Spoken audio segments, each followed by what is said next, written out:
አነባዋለሁ። አንደኛው በድሮ ትርጉም አነባለሁ፣ ሁለተኛው ደግሞ በአዲሱ ትርጉም አነባለሁ። ሐዋርያት ሥራ ምዕራፍ 7 በጌታ በኢየሱስ ክርስቶስ ስም እግዚአብሔር የሰጠንን ሕያው የሆነውን የእግዚአብሔርን ቃል እንከፋፈላለን። እግዚአብሔር ስሙ ብሩክ ይሁን። ሐዋርያት ሥራ ምዕራፍ 7 ቁጥር 20 ጀምሮ እስከ 22 ነው የምንከፋፈለው ክፍል። ነገር ግን ከ17 ጀምሮ ያለውን አነባለሁ። ሕያው የሆነው የእግዚአብሔር ቃል እንዲህ ይላል። እግዚአብሔርም ለአብርሃም የማለለት የተስፋው ዘመን ሲቀርብ ዮሴፍን የማያውቅ ሌላ ንጉሥ በግብፅ ላይ እስኪነሳ ድረስ ሕዝቡ እየተጨመሩ በግብፅ በዙ። እርሱም ወገናችንን ተተንኩሎ ሕፃናትን በሕይወት እንዳይጠበቁ ወደ ውጭ ይጥሉ ዘንድ አድርጎ አባቶቻችንን አስጨነቀ። እናስተውል። ቁጥር 20 በዚያን ጊዜ ሙሴ ተወለደ፣ በእግዚአብሔርም ፊት ያማረ ነበር። በአባቱም ቤት 3 ወር አደገ። በተጣለም ጊዜ የፈርዖን ልጅ አነሳችው፣ ልጅም ይሆናት ዘንድ አሳደገችው። ሙሴም የግብጾችን ጥበብ ሁሉ ተማረ፣ በቃሉና በሥራው የበረታ ሆነ ይላል። ይሄ ድሮ ትርጉም ነው። አዲሱን ትርጉም አነባዋለሁ፣ ምክንያቱም ርዕሴ ከዛ ስለሚወጣ። እግዚአብሔርም ለአብርሃም የማለለት የተስፋው ዘመን ሲቀርብ ዮሴፍን የማያውቅ ሌላ ንጉሥ በግብፅ ላይ እስኪነሳ ድረስ ሕዝቡ እየተጨመሩ በግብፅ በዙ። እርሱም ወገናችንን ተተንኩሎ ሕፃናትን በሕይወት እንዳይጠበቁ ወደ ውጭ ይጥሉ ዘንድ አድርጎ አባቶቻችንን አስጨነቀ። ቁጥር 20 እናስተውል። በዚያን ጊዜ ሙሴ ተወለደ፣ በእግዚአብሔርም ፊት ያማረ ነበር። በአባቱም ቤትም 3 ወር አደገ።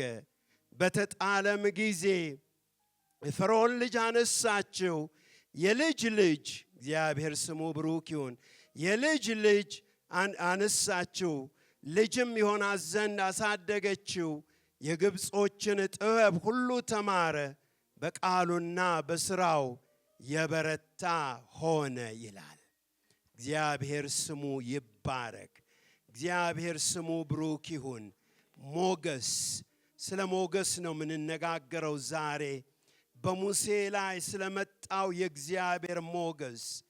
በዚህ ጊዜ ሙሴ ተወለደ፣ እርሱም በእግዚአብሔር ፊት ሞገስን ያገኘ ውብ ሕፃን ነበር ይላል። ሞገስ፣ ስለ ሞገስ ነው። እግዚአብሔር ይመስገን። እግዚአብሔር ተናግሮኝ፣ እግዚአብሔር በልቤ ሞልቶ ይዤ የመጣሁት የእግዚአብሔር ሕያው ቃል፣ የእግዚአብሔር ሕያው መልእክት ይሄ ነው፣ ስለ ሞገስ። ቁጥር 20 ላይ በአዲሱ ትርጉም በዚህ ጊዜ ሙሴ ተወለደ፣ እርሱም በእግዚአብሔር ፊት ሞገስን ያገኘ ውብ ሕፃን ነበር ይላል። ይህ የሐዋርያት ሥራ ምዕራፍ 7 ቁጥር 20 ጀምሮ እስከ 22 ያለው ነው። ዛሬ ስለ ሞገስ እንነጋገራለን። ሞገስ ምዕራፍ 6ንና ምዕራፍ 7ን የሐዋርያትን ሥራ ስናነብ እግዚአብሔር ስሙ ብሩክ ይሁን፣ የእስጢፋኖስ ታሪክ ነው የምናገኘው። እስጢፋኖስ በምዕራፍ 6 ላይ የሚናገረው ነገር አለው፣ የሚመሰክረው ነገር አለው። ከዚያ በኋላ ወደ ምዕራፍ 7 ስንመጣ ካህናቱ ይጠይቁታል። ካህናቱ ሲጠይቁት ለካህናቱ ደግሞ መልስ መስጠት ይጀምራል። ካህናቱን መልስ ሲሰጥ ምንድነው የሚያደርገው?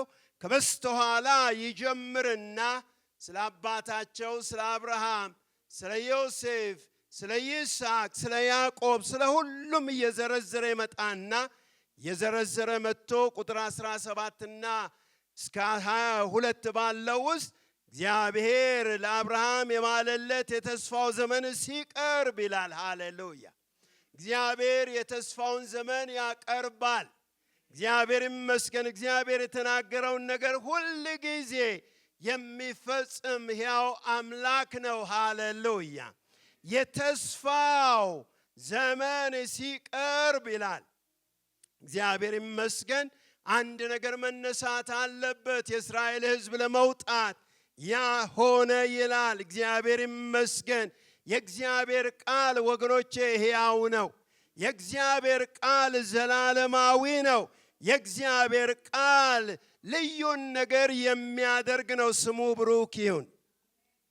በጣም ነው የሚገርመኝ እስጢፋኖስ ከሚናገራቸውና ከሚመሰክራቸው ነገሮች ውስጥ በጣም ይገርመኛል። በዚህ በሐዋርያት ሥራ ምዕራፍ 7 ላይ ምዕራፍ 7 ሲናገር የብሉይ ኪዳንን ታሪክ ወደ አዲስ ኪዳን ያመጣና ስለ እግዚአብሔር ነገር መዘርዘር ይጀምራል።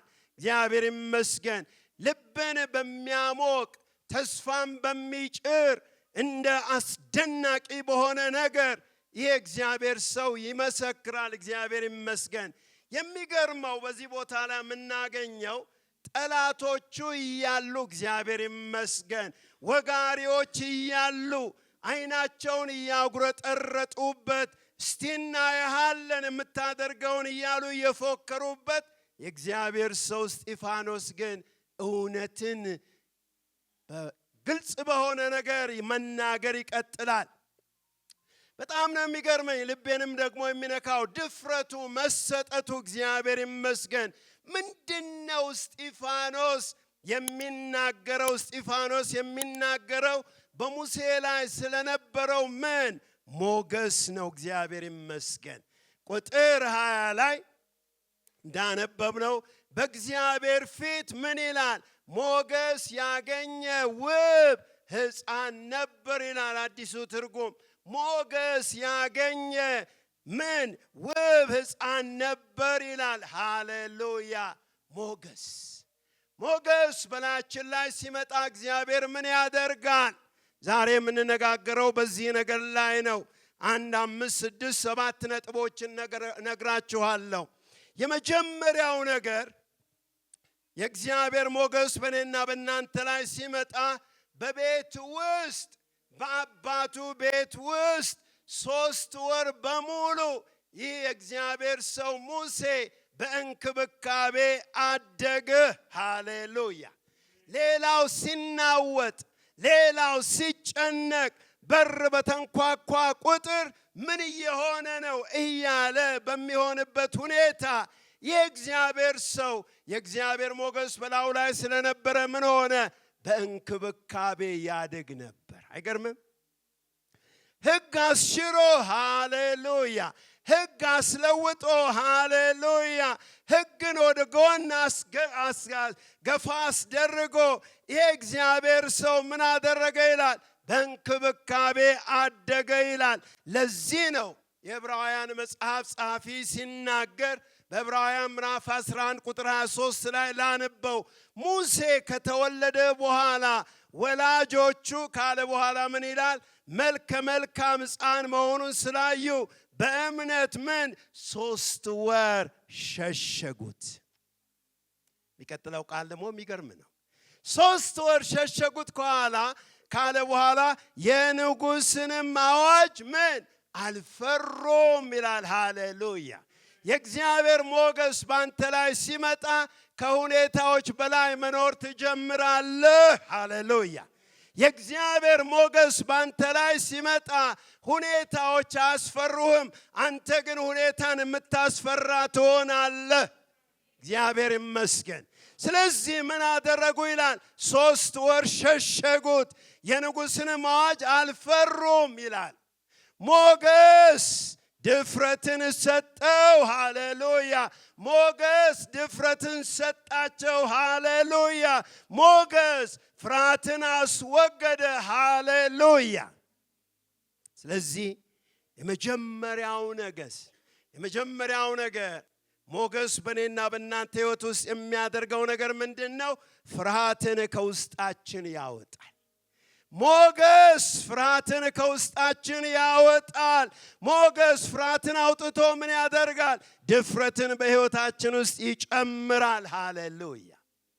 ሁለተኛ ሁለተኛ ነገር ሞገስ የሚያደርገው ነገር ምንድነው? ቁጥር 21 ላይ ምን ይላል? እግዚአብሔር ቃል ምን አደረገች ይላል? በተጣለም ጊዜ እናስተውል። ይሄ ቃል በጣም ብርቱ ቃል ነው። በተጣለም ጊዜ ቁጥር 1 ላይ የፈርዖን ልጅ አነሳችው ይላል። እናትና አባት ምን አደረጉት? ጣሉት። እግዚአብሔር ደግሞ ማንን አዘጋጀ? የፈርዖንን ልጅ አዘጋጀ። እግዚአብሔር ይመስገን።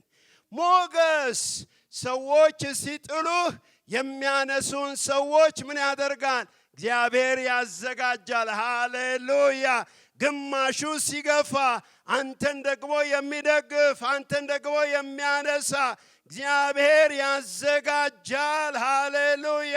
ጊዜው፣ ሁኔታው፣ ነገር ሁሉ የሚገርም ነው። እነሱ ጣሉት ልጃቸውን። የፈርዖን ልጅ ደግሞ ልትታጠብ መጣች። የሁለቱ ጊዜ መገጣጠም የሚገርም ነገር ነው። እግዚአብሔር ይመስገን። በተጣለ ጊዜ፣ ተስፋ በተቆረጠበት ጊዜ እግዚአብሔር ይመስገን ያቺ የፈርዖን ልጅ አዋጅ ያወጣው ልጅ እግዚአብሔር ይመስገን፣ ሌላ ሰው አይደለም። አዋጅ ያወጣው ሰው ልጅ መጣች፣ አነሳችው ይላል። እግዚአብሔር ይመስገን። ሶስተኛ ሞገስ ምን ያደርጋል? እንደ ራሷ ልጅ አድርጋ አሳደገችው ይላል። ሃሌሉያ። እንደ ሌላ ሰው አይደለም፣ እንደ መንገደኛ አይደለም፣ እንደ ተራ ሰው አይደለም። እግዚአብሔር ክብሩን ይውሰድ። እንደ ራሷ ልጅ ምን አድርጋ አሳደገችው ይላል። እግዚአብሔር ይመስገን። ስለዚህ ሞገስ ያሳድጋል። እግዚአብሔር ይመስገን።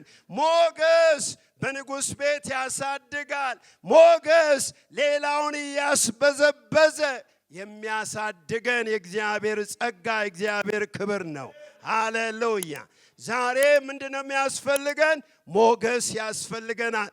ዛሬ ምን ያስፈልገናል? ሞገስ። አንድና አንድ የሚያስፈልገን ነገር ምንድነው? ሞገስ። አራተኛ ሞገስ፣ እግዚአብሔር ይመስገን፣ የራሱን እናት ከተራ ቤት አውጥቶ ወደ ቤተ መንግሥት አስገብቶ የሱ ምን አስደረገው? ሞግዚት አስደረገው። ሃሌሉያ። እግዚአብሔር ይመስገን። እግዚአብሔር ምን አደረገ? ሕግን አስሻረ። እግዚአብሔር ምን አደረገ? ልብን አራራ። እግዚአብሔር ምን አደረገ?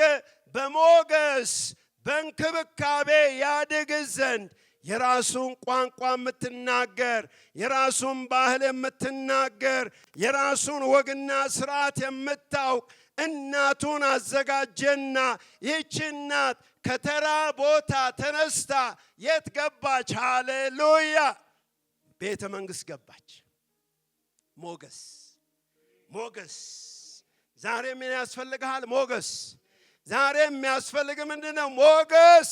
ከተራ ቦታ ተነስተ እግዚአብሔር ወዳለበት ስፍራ እንድትገባ የሚያስፈልግ የመጀመሪያውና ዋነኛው ትልቅ ነገር እግዚአብሔር ይመስገን ሞገስ ነው። ለዚህን የእግዚአብሔር አጀንዳ ላለበት ብላቴና በንጉሥ ቤት የተለየ እንክብካቤ እንዲደረግለት ያስገደደ የእግዚአብሔር ሞገስ በላይ ሲመጣ ባንተና በጠላቶች መካከል ይገባና በጠላት ፊት ከፍ ያደርጋል። ሃሌሉያ። የሚገርም እኮ ነው። ይሄ የዕብራዊ ልጅ ሞት የተወሰነበት ይህን ሰው ነው እግዚአብሔር ይመስገን ወዴት ያመጣው? ወደ መንግሥት ቤት ያመጣው። ሃሌሉያ። ሞገስ በላይ ሲመጣ ባንተና በጠላት መካከል ይገባና በጠላት ፊት እያዩህ ከፍ ያደርግሃል፣ በዓላማው ላይ ይሾመሃል። ሃሌሉያ። የእግዚአብሔር ሞገስ ሲያገኝህ የማታስበው የእግዚአብሔር በረከት ውስጥ ትገባለህ። ሃሌሉያ። የእግዚአብሔር ሞገስ ያገኝህ ወገኖቼ ዛሬ የሚያስፈልገን ምንም አይደለም። አንድና አንድ ነገር ምንድነው? የእግዚአብሔር ሞገስ። የእግዚአብሔር ሞገስ ሞገስ ወደ ንጉሥ ቤት አስገባው። ማንን? ሕግ የወጣበትን ሰው፣ ይገደል የተባለን ሰው፣ ይጥፋ የተባለን ሰው፣ አያስፈልግም የተባለን ሰው፣ መሞት አለበት የተባለን ሰው የሰራዊት ጌታ እግዚአብሔር ከሞገሱ የተነሳ ነገሮችን ገልብጦ ወደ ንጉሥ ቤት አስገባው። ሞገስ የንጉሥን ትእዛዝ አስገልብጦ ወደ ንጉሥ ቤት አስገብቶ የንጉሥን ሀብት፣ የንጉሥን ዕውቀት፣ የንጉሥን በረከት፣ የንጉሥን ማንኛውንም ነገር እንዲበዘብር አስደረገው። 5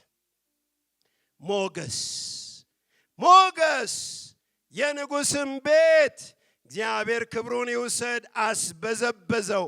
ሞገስ የንጉሥን ቤት እንድንበዘብዝ ያስደንገናል። ሞገስ ባንተ ላይ ሲመጣ፣ ሞገስ ባንቺ ላይ ሲመጣ የተራውን አይደለም፣ የተራውን ሰው አይደለም፣ የንጉሥን ቤት ያስበዘብዝሃል። ሃሌሉያ! እግዚአብሔር ይመስገን።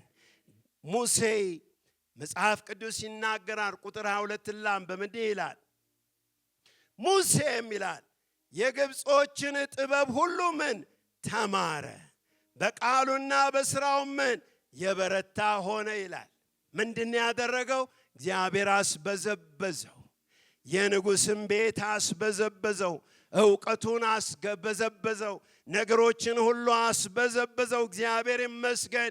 ሞገስ ዛሬ ባንቺና በኔ ላይ ሲመጣ የንጉሥን ቤት እንድትበዘብዝ ያደርግሃል። ሃሌሉያ! 6ኛ ሞገስ የእግዚአብሔርን አጀንዳ እንዲረዳ ረዳው። ቁጥር 5 ላንብብ። እንዲህ ይላል፣ ወንድሞቹም እግዚአብሔር በእጁ መዳንን እንዲሰጣቸው የሚያስተውሉ ይመስለው ነበር ካለ በኋላ ምን ይላል? እነርሱ ግን አላስተዋሉም ይላል። እግዚአብሔር ቃል እኮ ነው። እነርሱ ግን ምን አላስተዋሉም ይላል።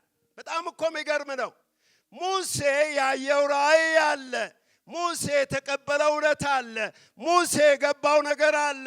ቁጥር 5 ላይ ሲናገር ወንድሞቹም እግዚአብሔር በእጁ ምን መዳንን እንዲሰጣቸው። በጣም እኮ የሚገርም ነው። ከመነሻው ሙሴ የገባው ነገር አዳኝ መሆኑን ነው፣ መሪ መሆኑን ነው ገባው። የእግዚአብሔር ሞገስ ባንተ ላይ ሲመጣ ጸጋህን ታቀዋለህ፣ አገልግሎትን ታቀዋለህ፣ ጥሪህን ታቀዋለህ።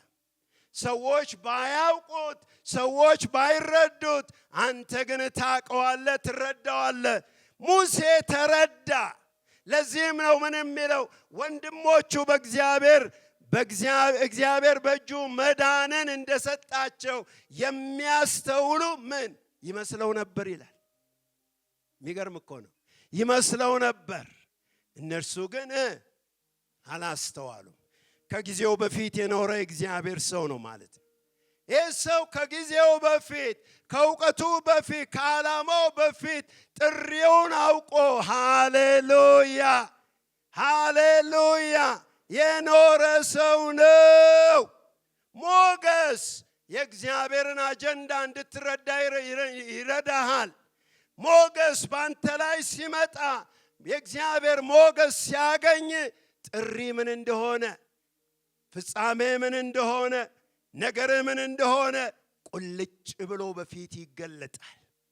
የእግዚአብሔር ሞገስ ሲያገኝ የእግዚአብሔር አጀንዳ፣ ለእግዚአብሔር አጀንዳ መኖር ትጀምራለህ። ሙሴ ለእግዚአብሔር አጀንዳ መኖር የጀመረው እዚህ ላይ ነው። ቁጥር 5 ላይ ሲናገር ለእግዚአብሔር አጀንዳ ኖረ። ጥሬ አለ ነፃ ማውጣት ነው አለ። ጥሬ አለ የእግዚአብሔርን ዓላማ መፈጸም ነው አለ። ጥሬ አለ እግዚአብሔር በውስጥ ያስቀመጠው ጥሪ የከበረ ነው አለ። እግዚአብሔር ይመስገን። ሞገስ ከዘመን በፊት እንድትኖር ያደርግሃል። 7 ሞገስ በላይ ላይ ሲመጣ የማስታረቅን አገልግሎት በልብ ውስጥ ይሞላል። ሃሌሉያ። ቁጥር 26 ላለውን አነባለሁ። እግዚአብሔር ይመስገን። ቁጥር 26 እንደዚህ ይላል፣ በማግስቱም እርስ በርሳቸው ሲጣሉ አገኛቸው። ሊያስታርቃቸውም ወዶ ሰዎች ሆይ እናንተስ ወንድማማች ናችሁ፣ ስለምን እርስ በርስ ምን ትበዳደላላችኋል? አይገርምም? በቃ አስታራቂ ነኝ አለ። በውስጡ የገባው ሞገስ ምን አደረገው ማለት ነው? የአገልግሎቱን ጥሪ የማስታረቁን አገልግሎት እንዲያውቅ ረዳው። በእነዚያ በ40 ዓመቶቹ የሙሴ አገልግሎት ውስጥ የምናየው ነገር ምንድን ነው? ሙሴ በእግዚአብሔርና በሕዝቡ መካከል እንደ ሁሉ ነገር ሆኖ ያገለግል ነበር። እግዚአብሔር ይመስገን። ስለዚህ ሞገስ የማስታረቅን አገልግሎት በልቡ ሞላ። እግዚአብሔር ይመስገን። ዛሬ ሞገስ ያስፈልገናል ወገኖቼ፣ ሞገስ ያስፈልገናል። ሃሌሉያ። ሞገስ ያስፈልገናል። ትናንትና እየጸለይኩ ስለዚህ ጊዜ ደግሞ እየጸለይኩ እያለው ያጠናሁም እያለው ሳለው የዮሴፍ ታሪክ በሕይወቴ መጣ። አንድ ጊዜ ወደ ቁጥር 9 እና 10 እንመጣለን። በምዕራፍ 7 ቁጥር 9 እና 10 በደንብ አስተውሉ ፕሊዝ። ቁጥር 9 ላይ እግዚአብሔር ቃል ሲናገር እንዲህ ይላል፣ የአባቶችም አለቆች በዮሴፍ ምን ቀንተው ምን ወደ ግብፅ ሸጡት። ሁለት ነገር እንድናስተውል እፈልጋለሁ። እግዚአብሔር ሞገስ በዮሴፍ ላይ ያደረገውን አንድ እግዚአብሔር ሃሌሉያ ምን ከእርሱ ጋር ምን ነበር ይላል። ሃሌሉያ። ሌላው ሲሸጠው እግዚአብሔር ግን ምን ከእርሱ ጋር ነበር ይላል። ይሄ ነው በቃ ትላንትና አሰመርኩበት፣ ቀኑንም ጻፍኩበት። እንዲህ ይላል ከመከራውም ሁሉ አወጣው። ዛሬ እግዚአብሔር በእውነት እላችኋለሁ እግዚአብሔር ሰው አይደለሁም። በዚህ ጉባኤ ውስጥ ያለን መከራ ያሰለቸን፣ መከራ ያደከመን፣ መከራ ያንገፈገፈን፣ መከራ መቆም መቀመጥ የከለከለን፣ መከራ ግራ እንድንጋባ ያደረገን ዛሬ እግዚአብሔር ከኛ ላይ ይቆርጣል። በእውነት እላችኋለሁ እግዚአብሔር ትናንትና የተናገረኝ ነገር ይሄንን ነው። ከመከራውም ካለ በኋላ ምን ይላል? ሁሉ ካለ በኋላ ምን ይላል? አወጣው። በእውነት እላችኋለሁ ከዛሬ ቀን ጀምሮ ከዛሬ ቀን በኋላ ስለ መከራ አታወሩም፣ ስለ መከራ አታወሩም፣ ግራ ስለተጋባችሁበት ነገር አታወሩም፣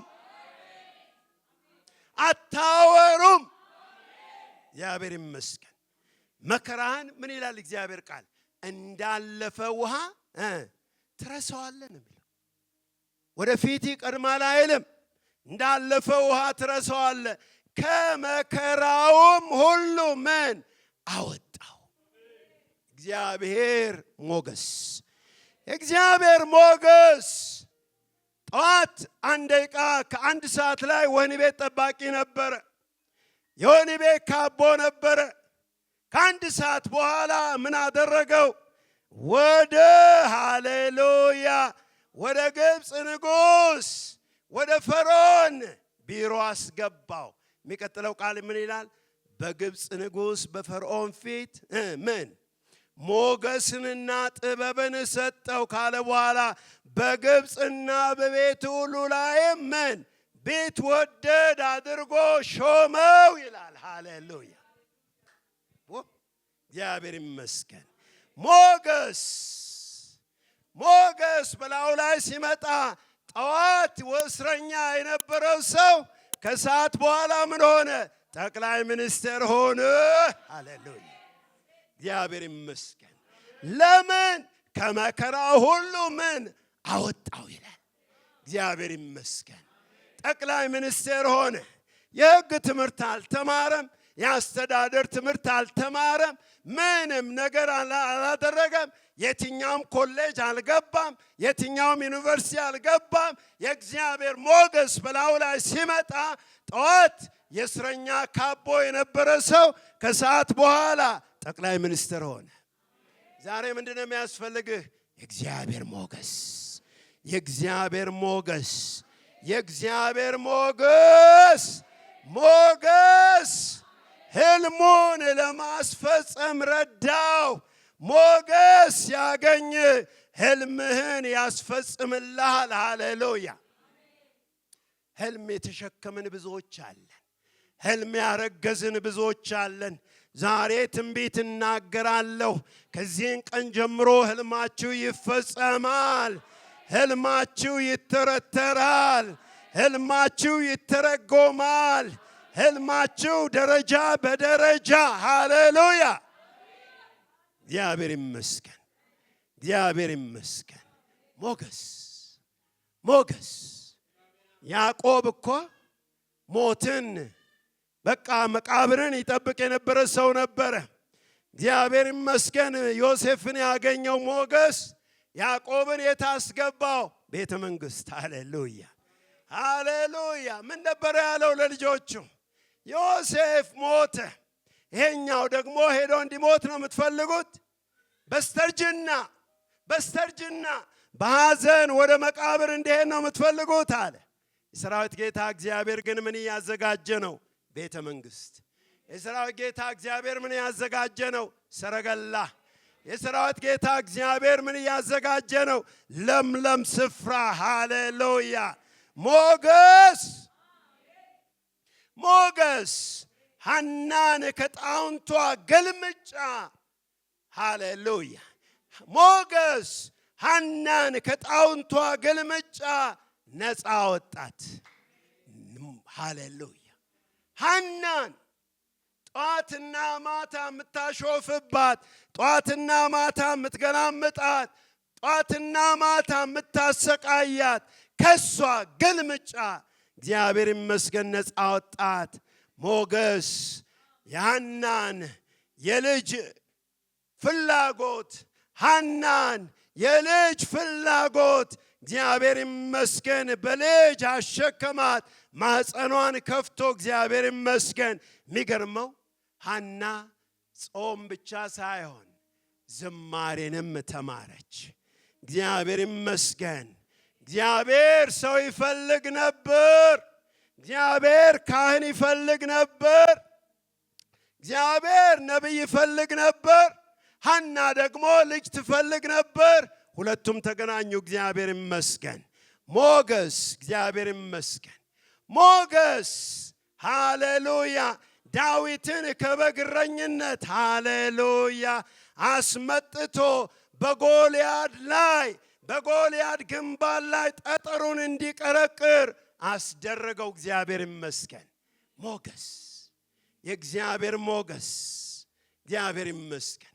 እስራኤል በሙሉ የፈራውን፣ እስራኤል በሙሉ የደነገጠበትን እግዚአብሔር ይመስገን ጎልያድን በግንባሩ እንዲቀረቅር አስደረገው ይላል። ሞገስ ተገዳዳሪውን እንዲዘርረው ሃሌሉያ ኃይል ጉልበት ሰጠው። ሞገስ ለ40 ቀናት የእስራኤልን ተገዳዳሪ የነበረውን ሰው እግዚአብሔር ይመስገን ጣለው ይላል። ቁጥር 46ን እስቲ እናንብብ። እንዲህ ይላል እግዚአብሔር ቃል፣ እርሱም በእግዚአብሔር ፊት ሞገስ አግኝቶ ይላል። በጣም እኮ የሚገርም ነው። እርሱም በእግዚአብሔር ፊት ሞገስ አግኝቶ። ቁጥር 45 የሚናገረው ነገር አለ። አባቶቻችንም ደግሞ በተራራ ተቀብለው እግዚአብሔር በፊታቸው ያወጣቸውን የአሕዛብን አገር በያዙ ጊዜ ከኢያሱ ጋር አገቧት፣ እስከ ዳዊት ዘመንም ድረስ ኖረች ካለ በኋላ ስለ ዳዊት ነው የሚናገረው። ቁጥር 46 እርሱም በእግዚአብሔር ፊት ምን ሞገስ አግኝቶ ይላል። ሞገስ በአንተ ላይ ሲመጣ ጠላትን ትዘራለህ፣ ጠላት አይዘርርህም። እግዚአብሔር ይመስገን። ለዘለዓለሙ መታሰቢያ እንዳይኖረው እግዚአብሔር ይመስገን በአንተ ሕይወት ውስጥ እግዚአብሔር ያደርጋል። ለዚህ ነው ዳዊት እንዲህ አለ፣ እግዚአብሔር ይመስገን በመዝሙር 27:4 እግዚአብሔርን አንዲት ነገር እለምነዋለሁ እርሷንም እሻለሁ፣ ይኸውም በሕይወቴ ዘመን ሁሉ በእግዚአብሔር ቤት እኖር ዘንድ የእግዚአብሔርን ክብር ውበት አይ ዘንድ በመቅደሱም ሆኜ አሰላስል ዘንድ አለ። ፍላጎቴ መሻቴ አንድ ነገር ነው፣ የእግዚአብሔር ሞገስ። የእግዚአብሔር ሞገስ በእኔ ላይ ሲመጣ በእግዚአብሔር ቤት ውስጥ ቁጭ ብዬ እግዚአብሔርን ክብር አያለሁ። እግዚአብሔር ይመስገን በመቅደሱ ሆኜ አሰላስላለሁ። እግዚአብሔር ያደረገልኝን ነገር አወጣለሁ፣ አወርዳለሁ። እግዚአብሔር ክብሩን ይውሰድ። ጌታ ኢየሱስ አንድ ጊዜ እንዲህ አለ በሉቃስ ወንጌል ምዕራፍ 10 ቁጥር 42 ላይ ለማን ሲናገር? ለማርታ ሲናገር እንዲህ አለ፣ የሚያስፈልገው ግን አንድ ነገር ብቻ ነው። የሚያስፈልገው ግን አንድ ነገር ብቻ ነው። እግዚአብሔር ይመስገን። ወገኖቼ ልንገራችሁ፣ የሚያስፈልገው ግን አንድ ነገር ብቻ ነው። እርሱም የእግዚአብሔር ሞገስ። እርሱም የእግዚአብሔር ሞገስ። እግዚአብሔር ሞገሱን በእኔና በእናንተ ላይ ያፍስስ። እግዚአብሔር ሞገሱን በእኔና በእናንተ ላይ ያፍስስ። እግዚአብሔር ዛሬ ሞገሱን በእኔና በእናንተ ላይ ያፍስስ። ያኔ ጠላቶቻችን በፊታችን እንደ ሰም ይቀልጣሉ። እግዚአብሔር ይመስገን። እግዚአብሔር ሞገሱን በእኔና በእናንተ ላይ ያፍስስ። ከመከራችን ሁሉ ያድነናል። እግዚአብሔር ሞገስን በእኔና በእናንተ ላይ ያፍስስ። ነገሮች ትዝታ ይሆናሉ እንጂ እውን አይሆንም። ዛሬ እግዚአብሔር እስቲ ሞገሱን በላያችን ላይ ያፍስስ። እንጸልያለን። ይህን አገልግሎት ለመደገፍ ከስር ባስቀምጥነው የባንክ አካውንት እንድትጠቀሙና የወንጌልን ስራ አብራችሁን እንድትሰሩ እያልን ዩቲዩብ ቻናላችንን ሰብስክራይብ በማድረግ ፌስቡክ፣ ኢንስታግራም እና ቲክቶክ አካውንታችንን ፎሎ በማድረግ የጌታን ስራ እንድትደግፉ ጥሪ እናቀርብላችኋለን። ለበለጠ መረጃ በእነዚህ ስልኮች ተጠቅመው ይደውሉ። ተባረኩ።